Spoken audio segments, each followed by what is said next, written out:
Kanina umawit si, ang title nun na, Glory to God, let every heart sing. Highest.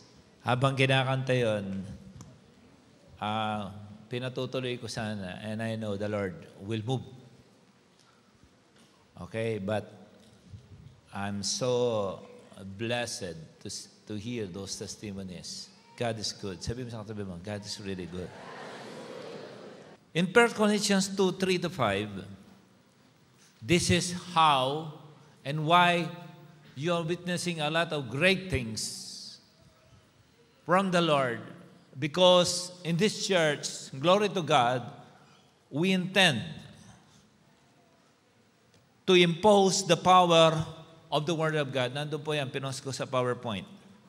Sabi ng 1 Corinthians 2:3-5 in King James Version, and my speech and my preaching was not with enticing words of man's wisdom, but in demonstration of the Spirit and of power, that your faith should not stand in the wisdom of man, but in the power of God. Can I repeat? And my speech and my preaching was not with enticing words of man's wisdom, but in demonstration of the Spirit and of power, that your faith should not stand in the wisdom of man, but in the power of God. The reason why we have a church and the hand of God is at work, because dito sa church natin, the glory to God, we only depend on God. We only depend on the power of the Holy Spirit. We only depend on the Word of God. That's why everything is at work according to His will. I always say this, you are safe pag kay Lord ka nakasandal. Amen? There will never be struggle, there will never be difficulty as long as you comply with what the Word says. Kaya please, don't just be a listener, be a doer of the Word. When you do what you hear, ikaw ang first beneficiary ng lahat ng naririnig mo. Say amen. Sa araw na ito, pag-uusapan natin ang pera. Sabihin sa katabi mo, pera. Amen. Sa ibang lengguwahe, pira. Sabi, si Sapira. Okay? There are many people who don't understand what they have paid. They always say, ay, faith lang yan, best. Basta magka-faith ka lang. Ang gandang pakinggan, pero walang imposition of the word. Ang gandang pakinggan, pero walang execution. Ang gandang pakinggan, pero kulang sa belief. Do you know, if you still remember ang dating in-illustrate natin dito sa preaching yung vending machine principle.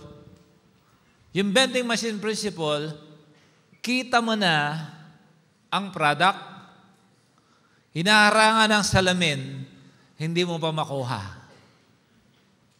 You remember that? So sabi niya, drop 2 dirhams and you can have it. Ngayon, social na. Kung minsan 5 dirhams, ilagay mo lang yung phone mo, bayaran mo sa card, lalabas na siya. Well, let me use yung merong coin. Di ba hihuhulog mo, makukuha mo. Late nila lang nauso yung tap-tap na ganyan. Eh. Okay? But that, what we call coin of faith. Sabihin natin, coin of faith. Pag hinulog mo yon, makukuha mo gusto mo. In real life, everything is possible kay Lord. Pag everything ay possible kay Lord, kasi sabi ng Bible, with God, nothing is impossible. We always say that. Bakit pagdating sa'yo, sa atin, minsan, bakit nagiging impossible siya? Baka nagre-require ng 3 coin, 2 lang hinulog mo. Kung minsan naman, overly, masyado kang sobra, hindi mo rin mapalabas kasi coin lang ang kailangan ang meron mo, bill. You cannot bring out a 2 dirhams worth of water from the vending machine if you will put the 100 dirhams bill. Kailangan coin. Because God has a specific work on every faith that we are giving Him. Sometimes people just complicate it.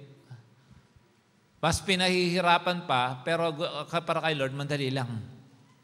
Tayo mismo, nagpapahirap. Bakit hindi malabas-labas? Ang nakikita na natin, hindi pa natin makuha. Do you believe that? Kaya, pag sinabing 2 dirham, ihulog mo lang. Ang nakaka-challenge, nakikita mo na, hindi mo ba makuha-kuha? Marami yan. I don't know kung meron dito na hindi mo makuha-kuha yung gusto mo. That from today, you can be silent, but you will be a powerful achiever. Sometimes you don't need to be a $100 bill. You just need to be a 2 dirham coin, and you can get what you want. Say amen. Yung minsan kasi, yung simple, pinapahirap natin. Especially yung mga matitindi pagdating sa doctrine, mga malalalim ang pinag-aralan. Sometimes God, there are people who are being challenged kasi mas malaki ang alam nila kaysa sa Diyos. Mas masyadong malaki ang ulo. Okay? Especially those people who are well-to-do at maraming pera, walang problema. Alam mo, mas dangerous minsan yun? Ang taong productive at successful, even if he got all what he needs, makapal ang IBAN number niya, maraming zero ang kanyang bank account, pero nakadepende pa rin siya sa Diyos. Sa araw na ito, pag-aaralan natin kung paano maging mayaman. Amen. Pagka ikaw ay pinagpapala ng Diyos, chillax ka lang. Kasi mga na-overwhelm, yung mga nawawala sa Panginoon pag napagpapala. Sabihin mo sa katabi mo, exciting daw. In John 19:38, this is what the Bible says. Everyone knows Jesus was crucified at nung nakapako siya sa krus, nakabayubay siya sa krus ng Kalbaryo, alam nyo na may kumuha sa kanya, nagngangalang Joseph. Hiningi ang kanyang katawan. Of course, he is a very influential man.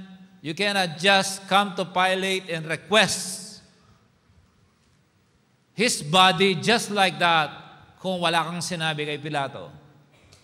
John 19:38, the Bible said, afterward, Joseph of Arimathea, who had passed as secret disciple of Jesus because he feared the Jewish leaders, asked Pilate for permission to take down Jesus' body. When Pilate gave permission, you see that? Pilate gave permission, Joseph came and took the body away. Okay? Ay napaka-blessed ng pangalang Jose. In Matthew 27:57-60, at evening approached, Joseph, a rich man. I see that? This man is rich. He's not average. Talagang mayaman siya. A rich man from Arimathea who had become a follower of Jesus. Heard that? Mayaman pero follower ni Jesus. Hindi yung mayaman, mawala ka. Napagpala ng konti, ang isip mo kung saan na naroon. Kaya pag humihingi ka sa Panginoon, hingin mo yung kaya mong i-manage. When he had become a follower of Jesus, went to Pilate and asked for Jesus' body, and Pilate issued an order to release it to him, took the body and wrapped it in a long sheet of clean linen cloth. He placed it in his own tomb, new tomb. Di ba yung mga bigatin kahit sa atin, no? May mga tito ako. Marami mga tao nasa squatter, pero mga tito ko talaga naka-ready na. Sabi, tinitingnan ko, two story, one story. Yung future ng libingan, tapos may AC pa. Sabi ko, pinagpala yung mamamatay dito. Hindi, yung mga dadalaw sa... Kasi yung patay, wala naman sa kanya AC. No? So, kaya na lang paganda kasi may pera sila. He has his own tomb that certify his richness. Okay? Which had been carved out of the rock. Then he rolled a great stone across the entrance and left. Okay, you know the story, what happened? Doon nagkaroon ng resurrection. But looking on to this, si Joseph, alam niya bakit siya mayaman? And not all opportunity to act happen for every rich people. Not only the rich people, even the talented people. That's why if you will not grab the opportunity that God has given you, that may hit you only once in your lifetime, if you are not discerning, you will miss your best. Kaya, palagi, kahit nagbibiro tayo sa mga kababaihan, noon doon mga siya kasi naghahanap ka pa, matangos ang ilong. Hindi yan ang binibigay ni Lord sa akin. Sabi, nagmarunong ka pa, nagfasting ka, nung lumabas, ayaw mo. Tapos ang cycle pala after 20 years. Hello? So ito si Joseph, he took advantage. Siyang mayaman, malapit kay Pilate, at the same time, may lakas ng loob magpag-usap. Kahit kay Pilato pa. So, let me say this thing. You might be in the right place at the right time to act for the cause of Christ. Kaya if you were given the chance to be trained, magpa-train ka. Pagka niyayaya ka, binibit-bit ka ng leader mo, sumama ka lang. Huwag mong palaging patungan ng drama kaya hindi ka magiging productive. Opportunity yun. Siya, opportunity niya to.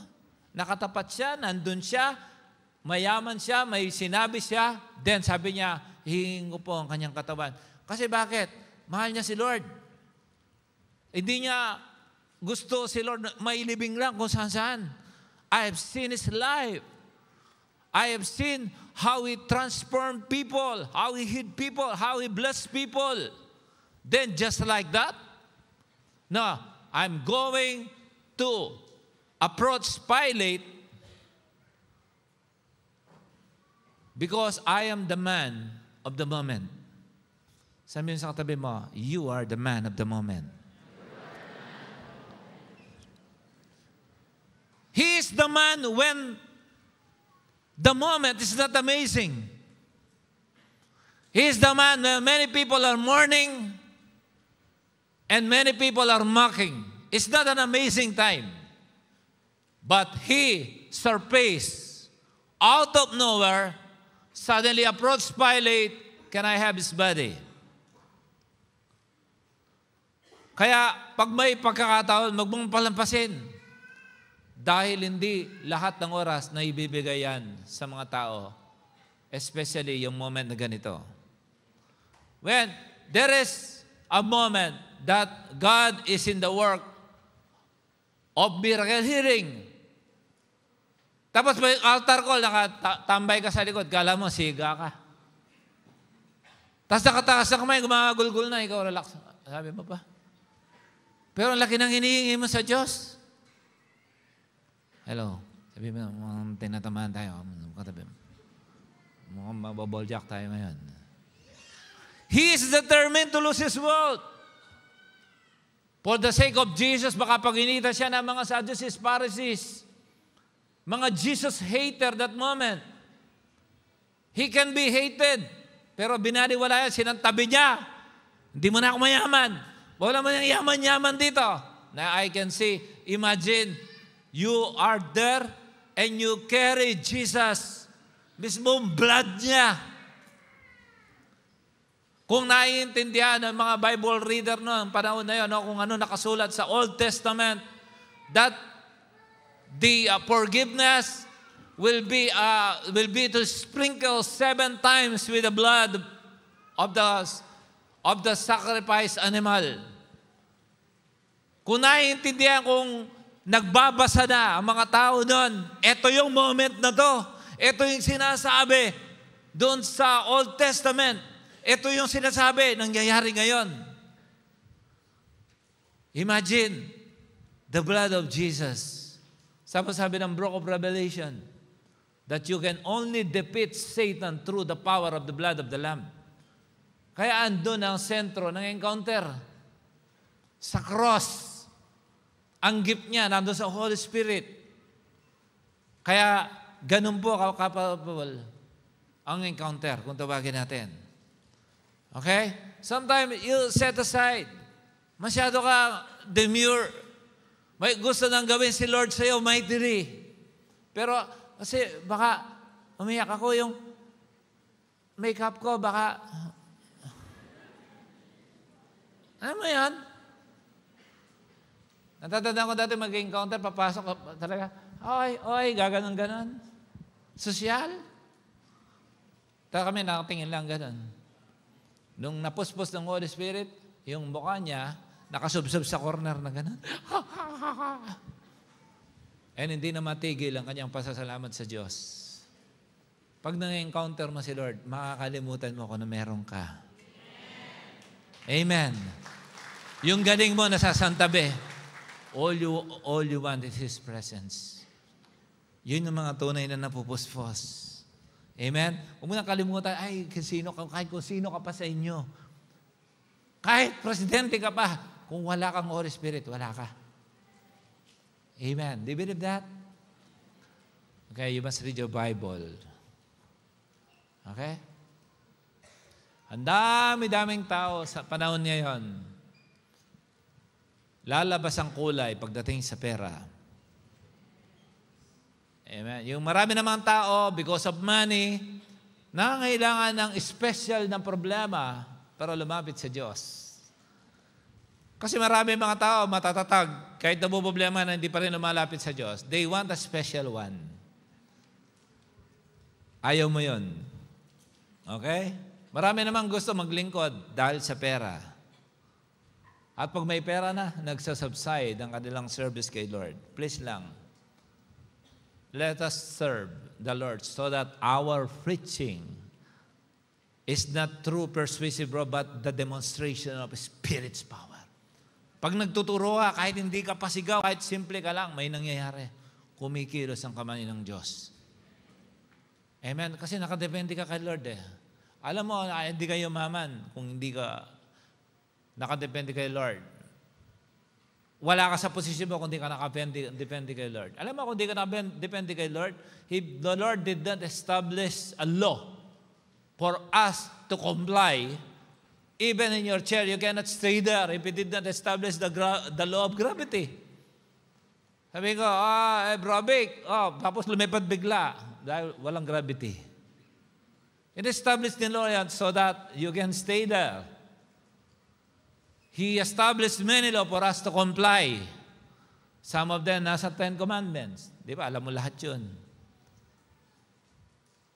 So, kapag ikaw ay napagpabala, huwag mong kakalibutan ng Diyos. He acted, though He is rich, He acted when Jesus has nothing to do, nothing to offer Him. Natatandaan nyo, may mga kapatiran tayo? Nagpe-pray for healing sa mga nasa comatose. Anong mapapala mo sa taong nakakomatose? Nakapirmis na gano'n, nakagano'n. Anong mapapala? Pero pinagpe-pray. Nasaan na yung mga taong gano'n? Nung merong isang na pinag-pray, na buhay, nagte-testify, powerful yun. Kasi usually we serve because we benefit. Masakit yun. Ba't magbe-pray ako? Kasi parang bless ako ni Lord. Magsiserve ako para maproteksyonan ng aking mga anak. That's not wrong. That's not wrong. But there is deeper than that. You serve because you have a relationship with God. Nagsiserve ka kasi anak ka ng Diyos. Do you believe that? Kasi hindi mo duty, hindi mo responsibility. That is the sub-folder mo. Pero ang main folder mo, nagsiserve ka kasi may relasyon ka sa Diyos. Anak ka niya. Nakita mo yung mga testimony ng mga batang to, tatawa-tawa lang yung mga yan, pero ang bibigat pala ng dala. How many kids are there outside from this sanctuary, from that wall? How many kids are in the campus? Who is working hard to win the kids? If you did not win the kids, after 10 years old, we are already late. Do you realize that? Since the kids were westernized, wala na po yung Filipino culture. Talagang 18 na, 19, 20, sumusunod pa sa parents. People still believe, many people still believe that we are still in the 80s and 70s way of parenting. Wala na tayo doon. Pag sara mong pinto, nasa loob na ba lahat ng bata? 1, 2, 3, 4, 5, 6, 7. Andito na po lahat. Sa panahon ngayon, sa sobrang yaman, sa sobrang dami ng pera, may pambili ng internet, pambayad ng internet, sarado ang pinto, pero bukas ang 100 pinto ng internet sa bata. Paminsan-minsan kumustahin. Kuminsan mga anak ko nagwawala, "Why did you close the internet, Dad?" Why? I am sending something. Okay, on ko. I want to let them know that the internet they are enjoying is not for bad stuffs.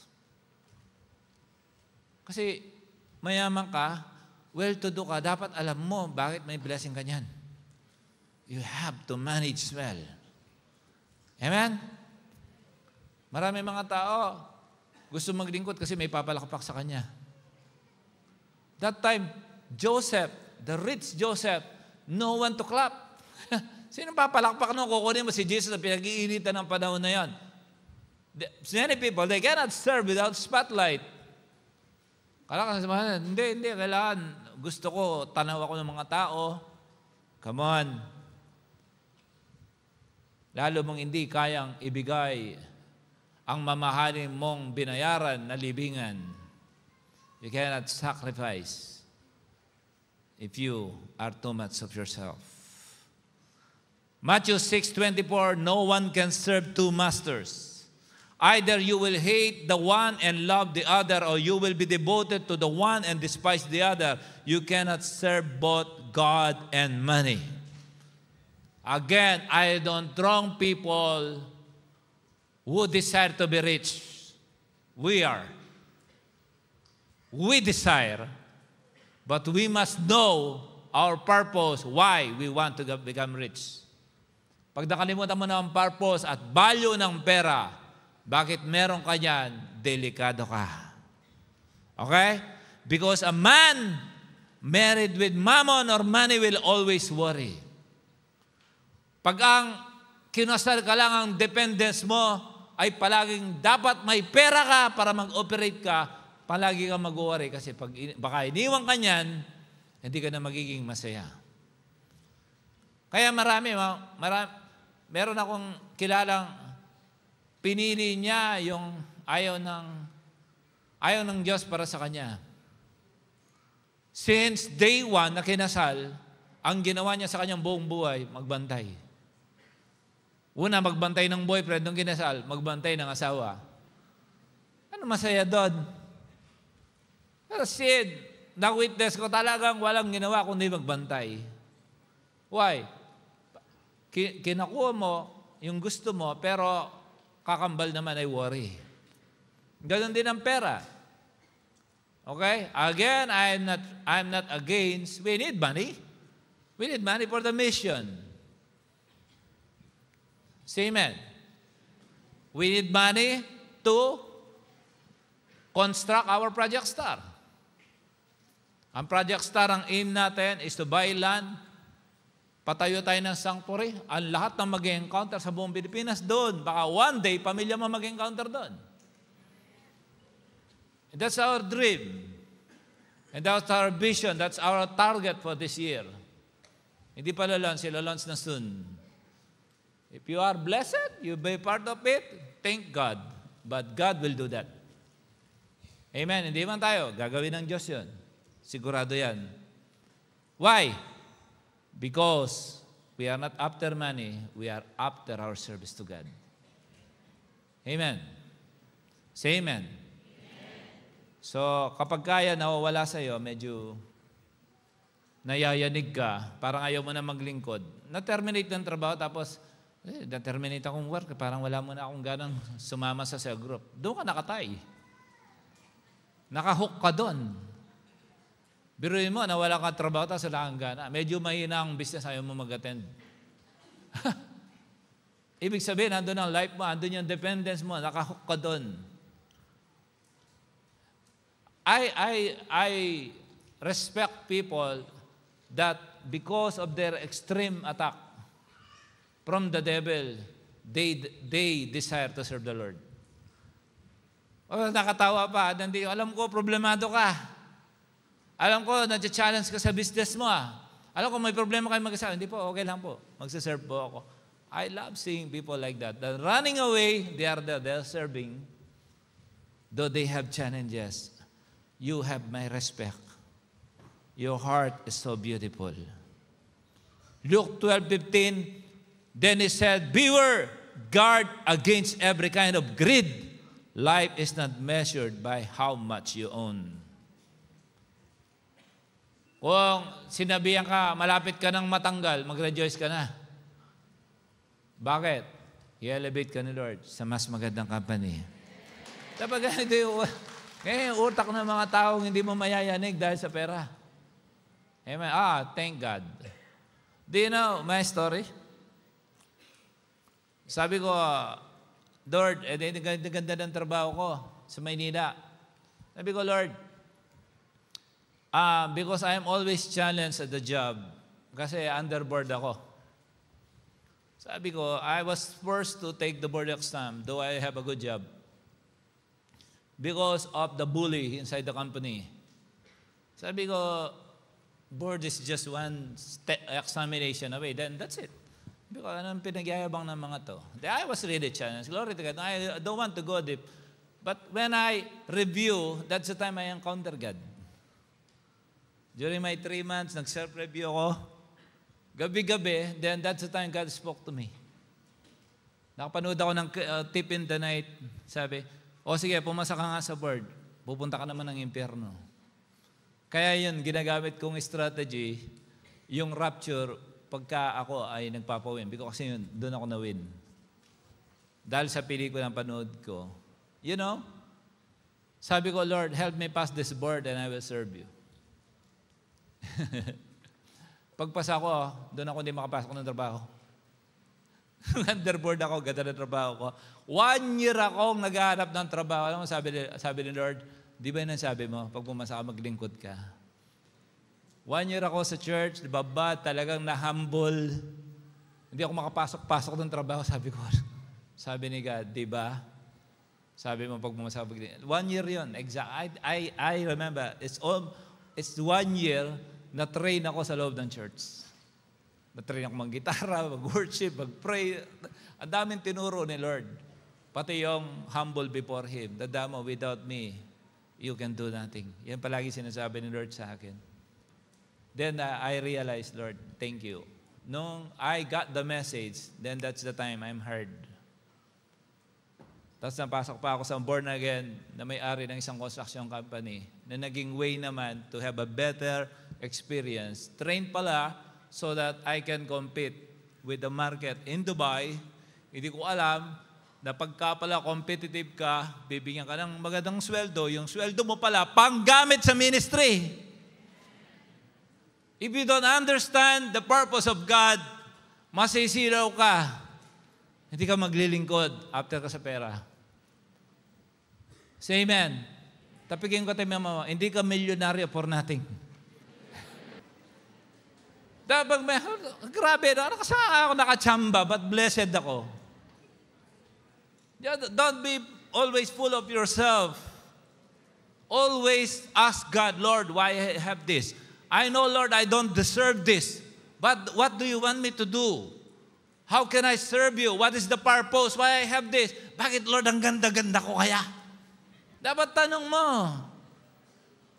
Si Joseph alam niya. Oh, it's my break. Puro na lang mga primary 12 ni Lord ang nagsisilbi sa kanya. Puro na lang si Peter. Ito, Judas lang. Nakadikit pa kay Lord. Pero nung chance na niya, nung walang may gusto sa body ni Jesus, sabi niya, it's my turn. Sabi sa katabi mo, it's your turn. Yung pala yung gagamitin mo, akala mo, wala lang. Pag pinatong mo pala yung kamay mo, gagamitin ng Diyos ang kamay mo, nagpapagaling ng mga may sakit. Say amen. Amen. Amen. Pag hindi mo pinatong yan sa may sakit o pambless, ang kamay na yan, pampataba mo yan. Panggulo ng buhay mo. Kaya pag hindi mo binalik ang glory kay God kung anong binigay niya sa iyo, delikado ka. Mag-worry ka ba pag lagi ka nakasandal sa Diyos? Hindi. Amen? Si Jesus victorious na. Sabi mo, ang Holy Spirit na sa iyo.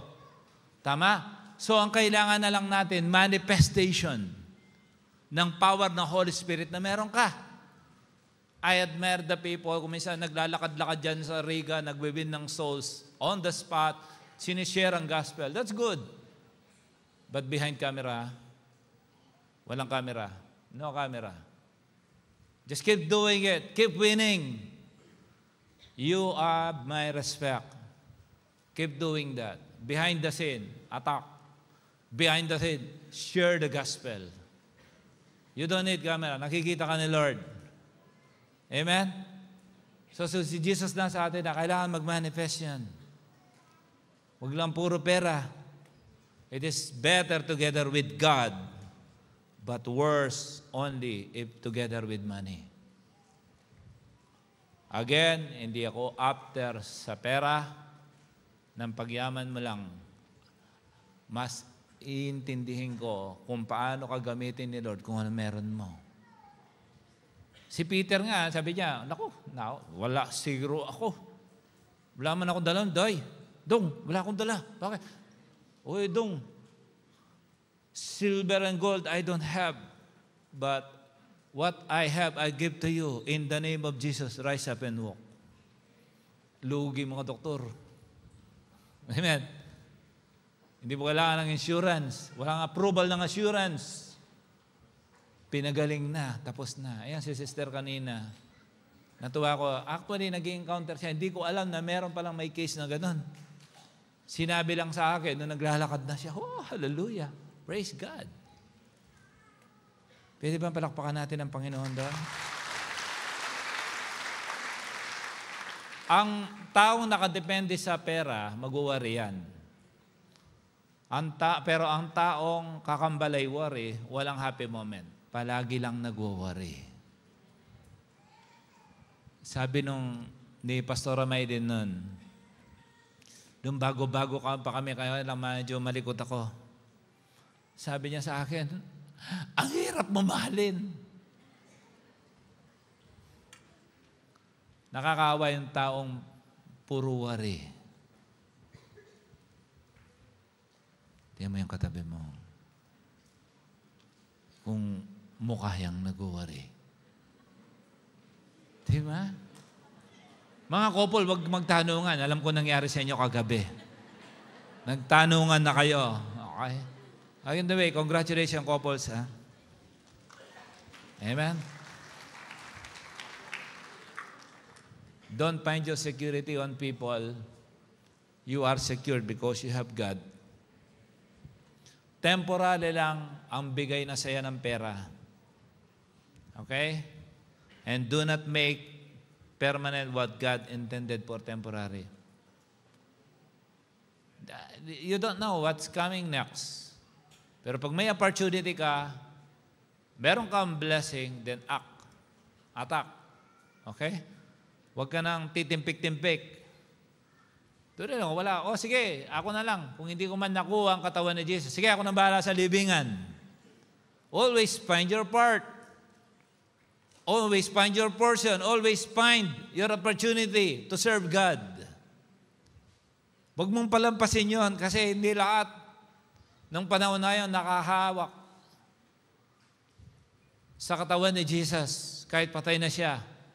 Yung walang spotlight, walang pumapalakpak, walang bulag na biglang nakakita. When the time is not amazing. But these people acted. What amazing people with a good heart. Okay? Kaya tandaan mo to. Kayong mga kung meron dito, hunting ng pera. Tandaan mo, kapag ka mahal mo ang pera, di mo yan gagamitin para sa Diyos. Can I say that again? If you love that money, I tell you, you will not use that money for the Lord. Isang increase ka lang, mawawala ka na sa church. Tayo mo katabi mo. Totoo ba yung sinabi ni Reb? Isang promote ka lang, pwede ka mawala. Kasi ilang inaantay mo eh. Nakaganon ka na, oh. Pinapakinggan mo na yung bang! Kaya ngayon, pinapauna ko na. Okay? Pag na-bless ka, isipin mo agad, Lord, use me. Pwede tayo mag-practice, sabi mo, Lord, use me. Hindi yung kailangan mo na naman panibagong problema para ikaw ay maging malapit sa Diyos. Amen? Kaya, please lang, kung nakikita nyo, mga naririnig nyo, nag-encounter dito, sabi ko kay Pastor, I don't need to preach more kasi nagpe-preach na sila. What powerful preaching you want to hear than what you heard here? God is at work. You're already hearing. Yung nakasulat sa Bible, sinulat din ng mga karanasan ng mga tao sa Diyos. And one day, it's your turn. Tahimik ka lang, grabe. May 30 kang delegates. Magandang pakinggan. Tahimik ka na, silent achiever to ah. Sabi niya, Reb, yung isa dyan, 14.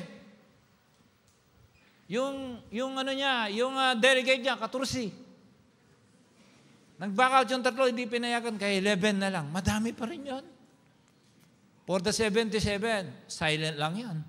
Pero kung bumira, achiever. Bulungan mo yung katabi mo. Magtago tayo sa camera, pero bibira tayo. Bulungan mo, tago tayo. Doon tayo sa walang spotlight. Pero kakana tayo. Amen. Amen. Bigyan natin problema yung icon, yung mga nandyan sa ushering. Yung suddenly, nangangailangan sila ng additional 200 chairs sa church. Biro mo kung ang dami mong in-invite, narinig yung testimony kanina, gaganaan sa buhay yun. Dami ko nga narinig, umisang gusto na magpakamatay, natsyempohan pa ng cell group, na isama pa sa church. Napakabuti ng Diyos. Palakpakan nga natin ang Panginoon.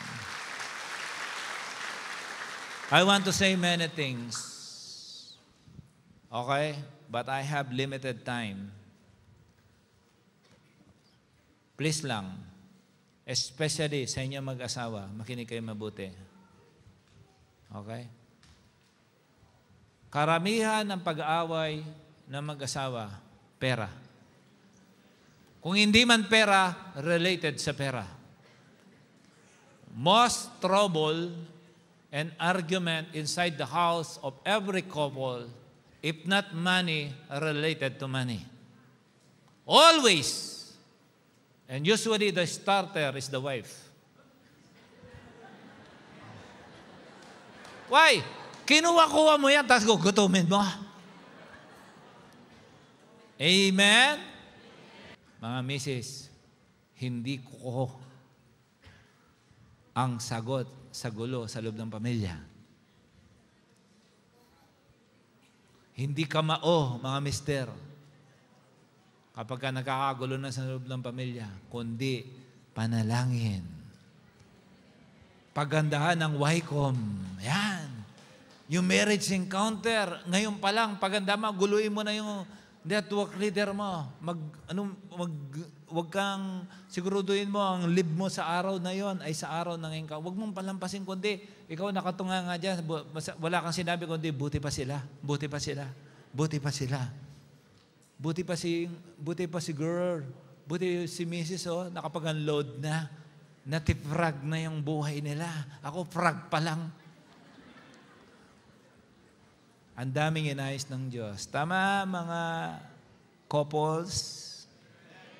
Okay? Alam mo, mga Mrs. o Mister, bakit nagiging lupay-pay yan? Hindi naman dahil walang pera o may problema sa pera. Kadalasan, ang pagkalupay-pay na mag-asawa ay dahil sa kawalan ng salita ng Diyos. Pagkaya nang tinanggal mo sa buhay mo bilang mag-asawa, game over na. Game over na, basta walang Word of God sa loob ng tahanan. At all means, kahit isang verse lang o pangaral lang na hinugot o sinipsip o juice ng salita ng Diyos na na-derive sa isang principle o opinion mo, bisang magulang o anak, inirelease mo yan sa loob ng family. I tell you, malusog ang tahanan. May challenge, walang pamilyang walang challenge. Lahat ng pamilya, nagkakaproblema, may mga challenges. Pero pag may salita ng Diyos, merong palaging panggamot sa problema. Palakpakan natin ang Panginoon. I would like to end my preaching with the life of the rich man and Lazarus. You want more?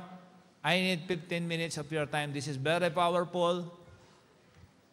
And this is so anointed to be released with this message, especially for the first-timer at sa mga baguhan dito sa church. Luke 16:9-31, this is what the Bible says. Anyway, bago ko ito umpisahan,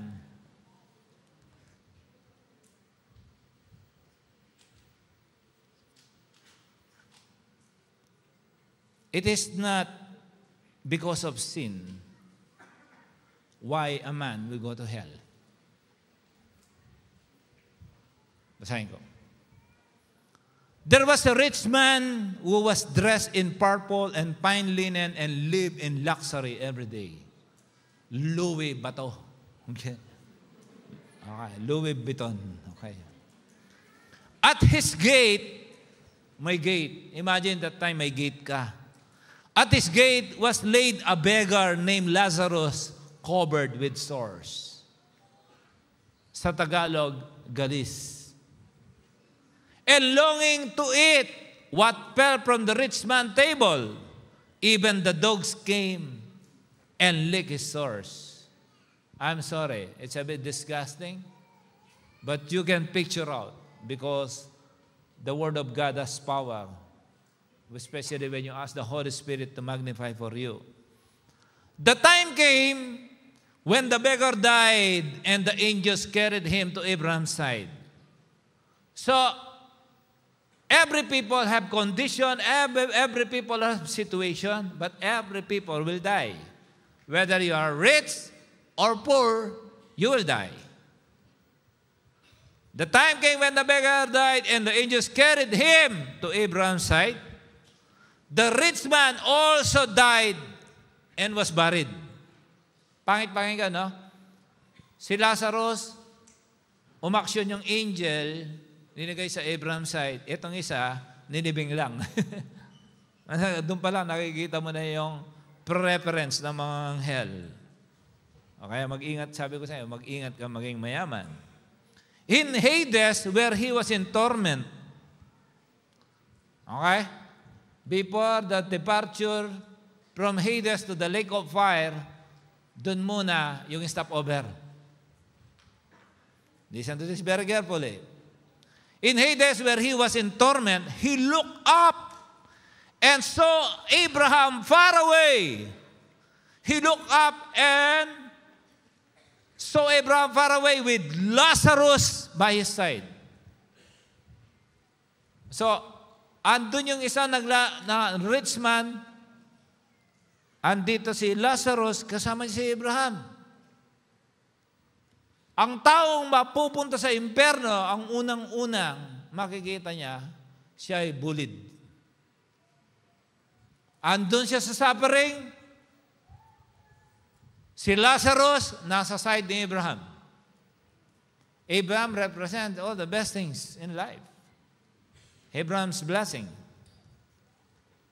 So he called to him, Father Abraham, have pity on me, and send Lazarus to dip the tip of his finger in water and cool my tongue, because I am in agony in this fire. Who? But Abraham replied, dinig, Son. Medyo malayo. Remember that in your lifetime, you receive your good things. Wow. May echo talaga. Immediately, you receive your good things. While Lazarus received the bad things. I like that. But now, he's comforted here, and you are in agony. What's wrong being rich? And what's wrong being poor? That brought the rich man down there, and Lazarus the beggar in here. And besides all this, between us and you are a great chasm that has been set in place. That's a law. If you did this, you're there. If you did this, you're here. And the law in between, there is a separation. Malungkot yan. Kaya pag mayaman mo, gusto mong yumaman, ito ay para sa'yo. So that those who want to go from here to you cannot, nor can anyone cross over from there to us. Why? After death, Jesus don't need to die on the cross again to save us. Don't believe in purgatory. If there is purgatory, that won't happen. Okay? Verse 27. He answered, and I beg you, Father, send Lazarus to my family. Papag-cell group niyo po si Lazarus sa amin. For I have 5 brothers. Para pa lang ako to. Pero ligtas mga kapatid ko in Jesus' name. Let him warn them so that they will not also come to this place of torment.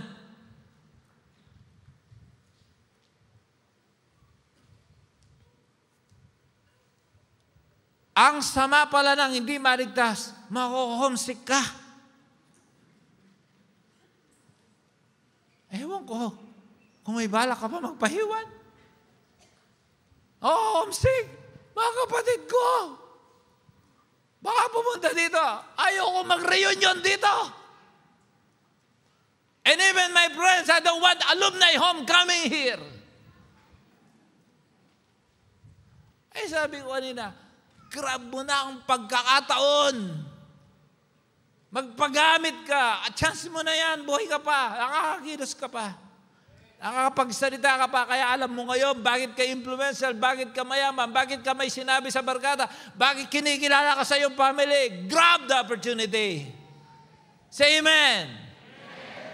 You are not influential for nothing.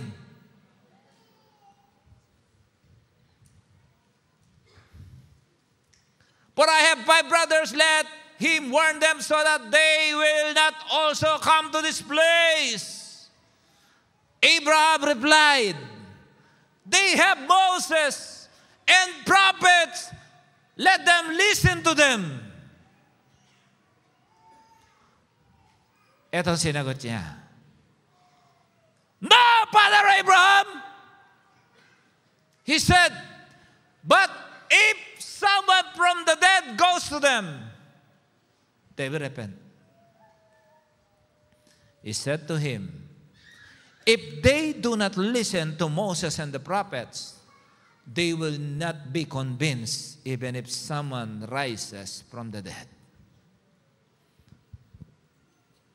Now, from there, do you want to know why people will go to hell? It's not because they are sinner. We are all born sinner, right? Amen. Do you agree with that? I was born a sinner. I was born a sinner. Everybody was born sinner. The only mistake and the greatest sin why people will go to hell is because of the rejection of Jesus. Tinuturuan na siya, sanay siya. Anong sabi niya? No! Father Abraham. It's like saying, no to Jesus. When God is calling, no. Tanggapin mo si Jesus, no. Serve mo si Jesus, no. Mag-devotion ka, no. Magpagamit ka, no. Mag-share ka, no. Always no. Nasa na yan? Nakasanayan niya, nasa Hades na siya. Ganun pa rin siya. Marunong pa? No, Father Abraham. Sanay na kasi. Kaya mga nasa hell, ang mga mahilig mag-no. Tanay mga sa katabi mo, it's not a no.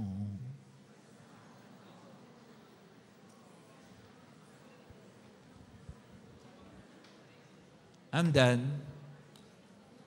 We are heading to Toronto. Life is beautiful when we say yes to Jesus. And our yes do not end with just a mere talk. Our yes should be seen in action. We must keep moving. Magpagamit tayo. Hindi ka naman pipi para hindi mag-share. Gumaandar naman yung paa mo para makalakad. May pampadala ka namang sobrang 100 dirhams, iwin mo ang biyanan mo. Remember, people will go to hell because they used to say no when it comes to the things of God. Ano yung tahimik ka lang? Pinapayaman ka pa na ni Lord, wala pa nakakaalam. Then suddenly you'll go in the picture. Alam mo, isang matinding pagyaman, asamin mo, Reb, ilan yung mag-encounter? Bro, 80 Bayaran ko lahat. Pero huwag niyo po pagsabi. Babayan ko po lahat ng kanilang registration. Tahimik ka lang. Binayaran mo pala. Kasi bakit? Silent achiever ka eh. Ayaw mong si Lord na ang magpayagpag ng iyong pangalan. Amen? Okay ba yan? Never say, ay, attend kayo sa amin. Yung pastor namin doon, nag-pray, dumalakad yung mga may sakit. Please lang. Always give glory to Jesus. Dadamay niyo pa kami. Amen. Ibigay mong glory kay Lord.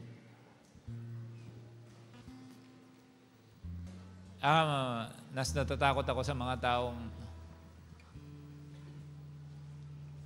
ay, pastor, napaka-anointed mo. Diyos ko po. In the name of Jesus, I block any glory to me. Sino dito tuwang-tuwa kang sumandal sa presensya ng Diyos? Yung buong spotlight, nakapokus kay Lord, tapos ikaw peaceful lang.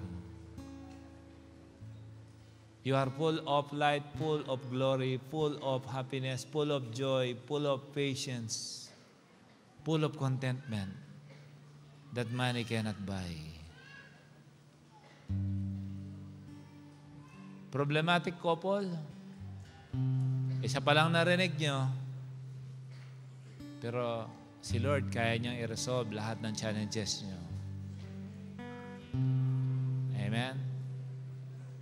Be a silent achiever.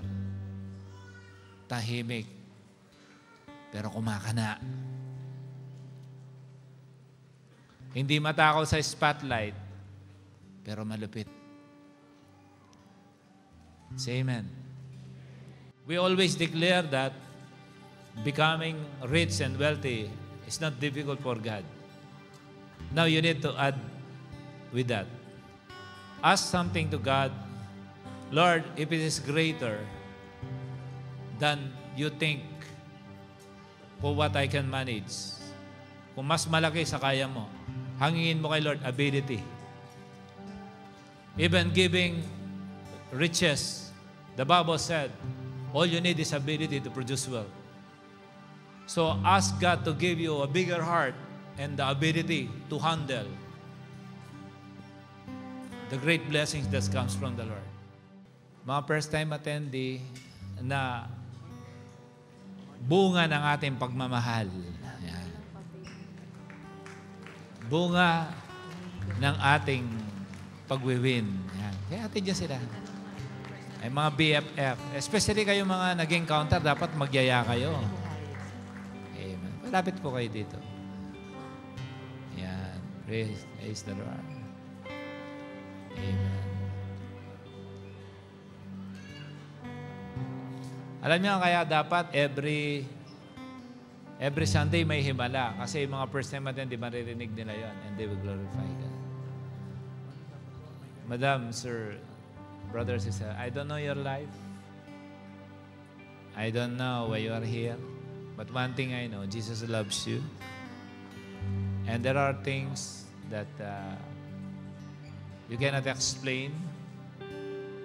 But I believe what you heard, the testimony and the word is enough for you to give yourself to Christ. There is no reason why you need to depend by your own. Jesus loves you. And we cannot pay what Jesus has given us by giving His life on the cross to die for us to be saved. And only through His blood is where our sins can be cleansed. I received the same Lord April 26, 1999. When I say yes to Him, He completely changed my life, blessed my family, and have given me the opportunity to serve Him. Now it's your turn. I will not override what you believe before you came here. But let me tell you, that's why the Bible, they call it good news. There is a good news. If in the past, you keep calling Father, hindi siya nakikinig. Bakit hindi nakikinig? Baka hindi natin kamukha ang Ama. And it is very simple that there is a way for us to be like Father. Di ba sis, pag Father mo, dapat kamukha mo. Pag tumawag ka, pakikinggan ka niya. Hindi lahat ng bata, pag tumawag, sasagutin mo kasi hindi mo yun anak. Ganon din ang Diyos. Nakakapagod ang buhay. Pag tumatawag ka, hindi naman sumasagot ang Diyos. Then one day, sasabihin mo, hindi ako naniniwala sa Diyos.